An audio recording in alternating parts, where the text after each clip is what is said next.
Morning, little friends. Hello there. What's up? Bom dia, alunos. Quem fala é o professor Ademir, de língua inglesa, da Escola Municipal Freitas de Azevedo. Sou professor de vocês, relativo à matéria do sétimo ano. Eu e a professora Lidiana somos responsáveis por ministrar os conteúdos para vocês de língua inglesa. Eu dou aula para o sétimo A, B e C, enquanto a professora Lidiana dá aula para o sétimo D. Tudo bem? Nesse vídeo, pessoal, nós vamos começar a trabalhar, nós vamos fazer a correção do PET 7 de língua inglesa. Tudo bem? Cujo tema, pessoal, é prepositions ou preposições. Preposições, pessoal, nada mais são do que algumas palavrinhas que a gente tem na língua inglesa para dar uma ideia que une um termo e outro da frase, para dar uma ideia de tempo, lugar ou direção. Tudo bem, pessoal? O que acontece? Essas palavrinhas, pessoal, a gente vai estudar elas bem devagarzinho, porque alguns desses termos, eles reproduzem não apenas lugar, mas eles podem reproduzir tempo também. Várias dessas preposições, as prepositions, elas têm mais de um sentido, e vai depender de você olhar na frase qual que é o sentido que aquela preposição está realizando na frase em questão. Tudo bem, pessoal? Então, como eu coloquei aqui na definição, as preposições em inglês, ou prepositions, são termos que funcionam como conectivos, substantivos. Você lembra dos substantivos ou os nomes? Os nomes que as palavras, as pessoas e as entidades têm, pessoal. Quando a gente fala cadeira, a gente chair, né, em inglês. Quando a gente fala mesa, que significa table, copo, que significa cup, dog, que significa cachorro. Isso tudo são substantivos, pessoais. Em inglês a gente chama de nouns, tá? Do mesmo jeito também, esses conectivos, as preposições, também ligam pronomes. Os pronomes, pessoal, são aquelas palavras que dão uma ideia das pessoas no discurso, as pessoas ou coisas, e aquelas às quais a gente se refere, tudo bem? Elas vão substituir esses nomes para evitar que a gente fique repetindo isso toda hora, entendeu? Então, por exemplo, se a gente vai falar, você vai falar The teacher Ademir, tá? O professor Ademir. Você vai ficar falando, o professor Ademir me pediu para fazer tarefa, o professor Ademir me pediu para não atrasar, não perder os meus prazos, o professor Ademir pediu para refazer, né, tarefa. Se você ficar repetindo toda hora, professor Ademir, a frase vai ficando longa demais, entendeu? Então, para isso, as línguas em geral inventaram os pronomes. Aí você pode substituir professor Ademir, por exemplo, por ele. Se a gente for falar em inglês, he. Em vez de a gente vai falando the dog, the dog, the dog, a gente pode falar it, entendeu? A gente está dando uma ideia de ele, só que no caso o pronome vai ser neutro, porque não se trata de masculino ou feminino, tá? Então, pessoal, essa era a primeira coisa que eu queria falar com vocês. As palavrinhas, as preposições, elas têm um caráter que a gente chama de palavrão, que a gente chama de polissêmio. Significa que elas têm mais de um sentido de acordo com a função que ela exerce na frase. Eu vou dar um exemplo para vocês. Por exemplo, a preposição at. A preposição at, pessoal, só a título de exemplo, tá? Porque hoje a gente vai estar trabalhando com as preposições de lugar. A preposição at, ela pode significar, pode ser usada para lugar, quando eu falo, por exemplo, the teacher Edmer. Eu falo, I live at 11 Cleanto Vieira Gonçalves Street. Ou, se quiser falar mais rápido, 11 Cleanto V. Gonçalves. Tá? Eu estou falando do lugar que eu moro, na rua Cleanto Vieira Gonçalves. Tá? Ao mesmo tempo, também, eu posso usar a frase I wake up at 7 a.m. Tá? I wake up at 7 a.m. Significa que eu acordo, dou uma ideia de presente, eu dou uma ideia de hábito, pessoal. Quando eu falo I wake up significa acordar, e eu acordo às 7 da manhã. I wake up at 7 a.m. Do mesmo jeito, quando a gente for trabalhar com hora, do mesmo jeito que existe o AM, a palavra AM, a gente vai trabalhar com PM, que significa depois do meio-dia, tá, pessoal? Mas isso a gente vai ver pela frente. A ideia que eu quero que vocês tenham, por exemplo, várias preposições, elas têm sentidos diferentes. Ela pode falar, por exemplo, de espaço ou tempo, igual esse exemplo que eu dei para vocês, mas isso aí depende da análise que vocês vão fazer da frase, do sentido da frase, pessoal. Então, continuando aqui. Nesse exercício, nesse PET 7, eu vou começar de maneira bem levinha a trabalhar com vocês as noções de preposição, tá? E eu vou começar com as preposições de lugar, que são mais fáceis da gente pegar, que são prepositions of place, tá? E aqui embaixo, pessoal, eu coloquei que quando a gente fala de preposição de lugar, eu estou falando de ao lado, embaixo, acima, entre, próximo a, dentro, isso tudo são preposições de lugar, tá? Para ficar bem fácil vocês entenderem, pessoal, eu coloquei aqui uma figura onde tem um gatinho e caixas. Quem de vocês tem gatinho em casa? Quem tem gatinho, pessoal, sabe que eles são completamente alucinados com caixas. Se você tem um gatinho em casa e ainda não sabe disso, faça um teste. Pega uma caixinha de preferência menor do que o tamanho dele e coloque perto dele. Eles vão ficar enlouquecidos. Então, nesse quadro aqui de prepositions, de preposições, você tem uma caixa e um gatinho.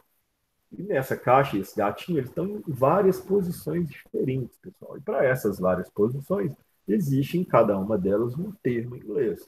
Você vai perceber aqui, ó, na primeira figurinha, o gatinho está em frente à caixa. E quando a gente quer falar que algo está em frente a outra coisa, a gente fala que é in front of. In front of, tá? In front of significa em frente a, tá? Na segunda figurinha, vocês vão reparar que o gatinho está escondido atrás da caixa. Quando a gente quer se referir a atrás, a gente usa o termo behind, tá? The cat is behind the box. Está atrás da caixinha. Na próxima figurinha, pessoal, o gatinho ele está aqui, ó, próximo à caixa. Ele está encostado. Se não estiver encostado, ele está muito pertinho. Então, quando a gente quer falar que uma coisa está perto de outra, a gente fala que ela está next to, tá? The cat is next to box. Está perto da caixa.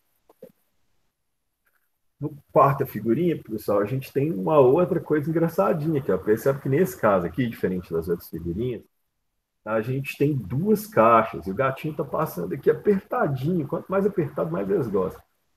O gatinho está passando aqui apertadinho no meio das duas caixas. Quando a gente quer falar que algo está entre outras coisas, a gente usa a palavra between. Between. Between the box. Nessa outra aqui, o gato está cansado, já está mortinho, ele está deitado em cima da caixa. Perceba que ele está encostado na caixa, pessoal, está em cima dela. Quando a gente quer se referir, usar uma preposição para falar que algo está encostado, está acima, ou está contido em outra coisa, a gente usa o termo on. On, tá? Perceba que ele está em cima da caixa, ele não está dentro da caixa. Existe uma diferença entre on e in. In, né, aqui a última figurinha, o gatinho está dentro da caixa, tá? Perceba aqui que a caixinha já está quase desmontando. In, a gente se utiliza quando a gente quer falar que algo ou alguém está dentro de outra coisa. E on, a gente usa quando essa coisa está acima, encostada, ou numa parede, por exemplo. On the wall, the picture on the wall. A gente falando do quadro ou o desenho na parede, tá, pessoal? Mas a gente sabe que um quadro não fica em cima de uma parede, mas ele fica encostado nele. Nesse caso aqui, a gente vai usar a preposição on, tá? O on, por conta disso, por conta dessas várias possibilidades que ele tem, pessoal, ele vai ser muito mais utilizado que o in, por exemplo. O in é um caso bem específico, é quando uma coisa está dentro de outra, tá? Perceba agora, vamos fazer aqui a comparação, pessoal, entre o on, que foi isso que a gente trabalhou, e o over, que é outra preposição, que também fala acima. Mas perceba que nessa figura aqui, pessoal, o gatinho não está encostando na caixa. É como se ele passasse em cima da caixa. Quando a gente fala que, por exemplo, quando a gente fala que o passarinho está em cima de mim, é diferente de você falar que o passarinho passou em cima de mim. Entendeu? Quando ele passou em cima de mim, você imagina que ele passou voando em cima de você, não encostou em você. Quando você fala em on, provavelmente ele pousou na sua cabeça, no seu ombro. Então, aqui, ó. o gatinho está pulando da caixa, então você vai usar a preposição over, tá? Por fim, pessoal, eu já trabalhei o in aqui, mostrei a diferença com o on. E aqui, o in, o under, que é a última que a gente tem que trabalhar, pessoal, significa abaixo. Perceba aqui, ó, que o gatinho ele tentou entrar dentro da caixa, igual no in, só que ele não conseguiu, tudo bem? Ele está under the box, abaixo da caixa, tá? Então, olha só, rememorando, em frente, in front of, behind, atrás, next to, próximo a, between, entre, on, acima, quando você está encostado, qualquer outra variação nessa possibilidade, o over, quando ele passa acima, mas sem tocar, o under, que é abaixo, e o in, que é quando você está dentro, pessoal. O que é importante você guardar nisso aqui no primeiro momento? A diferença entre on e in, porque é uma confusão que costuma acontecer muito para os falantes iniciais de língua inglesa, tá, pessoal? Então, não confundir o on com in, tá? O in é só quando a coisa está contida dentro da outra, tá? Então, pessoal, de maneira bem simples, a gente passa agora a trabalhar os exercícios, tá? O que eu coloquei aqui? De maneira bem fácil. Você vai completar as lacunas das frases abaixo, percebe que tem uma figurinha, embaixo tem uma frase. É só prestar atenção na figurinha e depois comparar com o quadrinho que o professor colocou para vocês. Está bem mastigadinho, o professor adora você. Tá? Então, na primeira figurinha, você tem a frase: The frog is the table. The frog is the table. Frog significa sapo. Até para você imaginar essa frog. Tá? Parece um coachá, parece um sapo coachando. Então, olhando o desenho, pessoal, você vai ver aqui, ó, que o sapo ele está embaixo da mesa. Ah, professor, a gente trabalhou isso aqui no quadro. Isso mesmo, meu aluno inteligentíssimo. E a gente vem aqui, você vai olhar qual que é o termo aqui que significa abaixo. Será que é behind? Ele está atrás da mesa? Não, né, pessoal? Ele está under the table. The frog is under the table. Ele está abaixo da mesa, tá?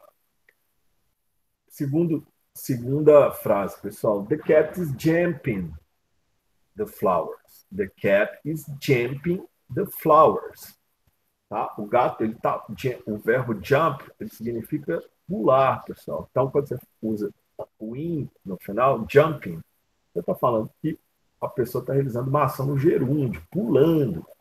Tem o verbo sing, que é canto, que você vai utilizar com singing, vai virar cantando, tá, pessoal? Run, que é o verbo correr, vai virar running, correndo. Esse ing no final, pessoal, o ing, serve para mostrar como a ação está no gerúndio. Ela está sendo realizada naquele momento. Ela ainda não foi concluída. Então, aqui, ó, the cat is jumping the flowers. Aí a gente vai olhar no quadrinho e a gente vai ver que the cat is jumping over the flowers, porque ele não está encostando na florzinha. Pessoal. Essa aqui é facinha também, você vai perceber que tem um passarinho entre duas árvores, tá? Então, the bird is between the trees. The bird is between the trees. Caracolzinho, pessoal, a gente só vê ele porque tem a casinha dele aqui atrás, aí as anteninhas aqui escondidas. Mas a maioria, parte do corpo dele está atrás da caixa. O caracol, que a gente chama de snail em inglês, tá? Então, pessoal, o caracol está aonde? Atrás da caixa, behind, tá? Então, the snail is behind the cube. The snail is behind the cube. Próxima, pessoal. Essa aqui, ó, lembra do gatinho pulando das flores, ó. Essa daqui, diferente daquela primeira, onde o gatinho não encostava nas flores, esse gatinho aqui, ele é brodinho do dog que tá aqui, do doguinho, tá? Ele tá em cima do cachorrinho, tá encostando nele. Então, the cat is not over, tá? Você percebe que o professor já falou um not. O professor está pegando pegadinha em vocês, ó. It's not over. Ele não está pulando o cachorro. Ele está encostada no cachorro, ele está em cima do cachorro. Então, pessoal, a resposta é the cat is on the dog. The cat is on the dog. Próximo, pessoal, aqui, ó. The crocodile is the water. Olha a figurinha, pessoal. Onde que está o crocodilo? Está dentro da água. Lembra da regra que o professor falou para vocês, a diferença entre on e in? Então, nesse caso aqui, o crocodilo está dentro da água. Então, the crocodile is in the water. The crocodile is in the water.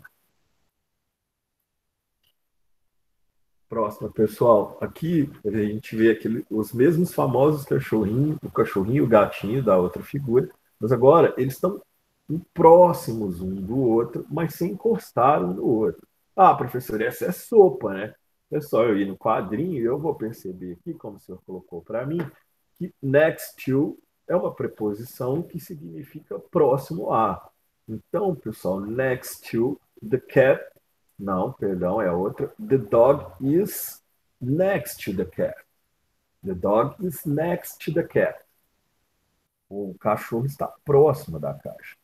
E por fim, a última alternativa, pessoal, o professor colocou aqui, inclusive aqui no texto, o professor não está aparecendo. Olha só, aula verdade. Deveria estar aparecendo aqui, pessoal, que the ball is in the front of the box. Ela está à frente da caixa. O aluno mais espertinho deve ter reparado que o professor esqueceu de colocar a frase, olha só. Mas o aluno que mais esperto, ele sabe que the ball, ou a bola, is in front of the box. Ele está em frente à caixa. The ball is in the front of the box. Ok? Então essa, pessoal, foi o primeiro exercício. Bem facinho, né, pessoal? Não tem segredo. Só a gente olhando aí que não tem segredo. E agora a gente vai utilizar o mesmo propósito, a mesma dinâmica para a gente fazer o segundo exercício, onde a gente vai prestar atenção num quadro. Existe uma figura aqui, uma figura de um quarto de uma criança. O quarto está meio desarrumado, né, pessoal? Esse aqui a mãe dele deve puxar a orelha dele. Porque você percebe que tem várias coisas, um troféu, cadernos, tem uma TV em cima da mesa, a mesinha dele aqui de escritório, que a gente chama de desk, que é diferente de table, está mais ligado com mesa de jantar. Quando a gente usa uma mesa de escritório, uma mesa de computador, a gente usa o termo desk. Tem a gente tem cadernos aqui embaixo aqui, in the desk. A gente tem uma caixa under the desk, tá, pessoal? E várias outras coisas aqui. A gente tem um prato com os peixinhos, um ursinho, que em inglês a gente chama de teddy bear. Teddy bear significa ursinho. A gente tem um caminhãozinho, meias, um caderno com lápis, pencils, tá? E a gente tem um gatinho escondido aqui atrás, ó, pessoal. Tem um gatinho maroto aqui, ó, escondido atrás da cama, tá? É só a gente completar agora, pessoal, de acordo com os pronomes que a gente estudou. Então, aqui, ó, there's a TV. Quando a gente fala there's, a gente está falando de a, pessoal, o verbo haver. Então, está falando aqui, ó, there's a TV, the desk, and under the head chair. Also, there's a picture of a red robot, the wall, and there is a behind the bed. Então, é só a gente completar, pessoal, aqui só completar essas lacunas com a preposição adequada. Então, there's a TV, quando a gente fala TV, é no sentido que a gente lê em português mesmo, pessoal, TV. Então, a gente está falando aqui, ó, there's a TV on the desk, pessoal. Por quê? Porque a TV está acima da mesa de escritório, mas ela está encostada. Então, a preposição que você vai usar vai ser on, tá? There's a TV on the desk. And aí a gente continua. Aqui a gente vai colocar. Então, aqui, pessoal, sabe? A gente vem nas alternativas, a gente já vê que a primeira significa on. A gente já pode riscar a primeira e a terceira, tá? Agora, o raciocínio muda, pessoal. A gente está falando and I, and a, And a, o que que tem? A gente vai precisar do nome aqui, um substantivo. Aqui não é mais um pronome, tá? Under the red chair. Então, chair significa cadeira, red significa vermelha. Então, tem e under, você já sabe o que significa abaixo. Então, under the red chair significa que embaixo da cadeira vermelha, tá? E o que tem embaixo da cadeira vermelha, pessoal? Ah, tem uma bola, professor, olha só. Bola, em inglês, pessoal, vocês procurarem no Google Tradutor ou num bom dicionário bilíngue, vocês vão descobrir que a tradução de bola é ball. Então, there's a TV on the desk and a ball under the red chair. Tem uma TV em cima da mesa e tem uma bola embaixo da cadeira vermelha. There's a TV on the desk and a ball under the red chair. Also, significa também, pessoal, there's a picture of a red robot. Significa que há uma gravura, ou um quadro, nesse caso aqui é gravura. Tem uma gravura de um robô vermelho, pessoal. E ela está onde? The wall, está na parede, tá? Então, pessoal, o que eu tinha explicado para vocês com relação aos pronomes no primeiro exercício? Que o on, ele não significa somente acima, ele pode estar encostado, entendeu? Nesse caso aqui, the picture of red robot está encostado na parede, está on the wall, tá? Also, there's a picture of a red robot on the wall. And there's a, there's, there is a behind the bed. Então, é aqui, pessoal, vai ser igual ao segundo caso aqui. There is a behind the bed. Você vai olhar o que, que significa behind the bed. Ah, professor, vou voltar no quadrinho. É isso mesmo, meu aluno. Volta no quadrinho e você vai ver que a behind significa atrás, tá? E bed, pessoal, significa cama. Então, o que, que a gente tem aqui atrás da cama? A gente tem um gato. A gente tem um gatiro aqui, ó. Olha o gatiro. Vem gatilho. Olha o gatilho aqui, ó. Tá? Então, pessoal, also there's a picture of a red robot on the wall and there is a cat behind the bed. There is a cat behind the bed. Behind the bed. There is a cat behind the bed. Ele tem um gato atrás da cama. Então, pessoal, as alternativas certas. Vamos lá. There's a TV on the desk and I ball under the red chair. On e ball. Por aqui a gente já tem as duas alternativas. Also, there's a picture of a red robot on the wall, que está encostada na parede. On, tá? And there is a cat behind the bed. Behind the bed. And there is a cat behind the bed. E existe um gatinho, um gato atrás da cama. Alternativa certa, on, ball, on, cat. Tá? Alternativa D. Então é isso, pessoal. O exercício da semana é bem tranquilo, o professor pegou leve com vocês. A gente trabalhando muita matéria, a gente vai começar agora a dar um passinho para trás para voltarmos aos conteúdos que eu já passei para vocês, para que a gente possa guardar isso na memória, guardar isso fundo na memória de vocês, tá? Para que vocês não se esqueçam desses ensinamentos que a gente tem. É isso, pessoal. Agradeço a presença de todos, desejo bom dia, tá? Façam as suas tarefas e se tiverem dúvida, entrem em contato com o professor, tá? See you later, guys.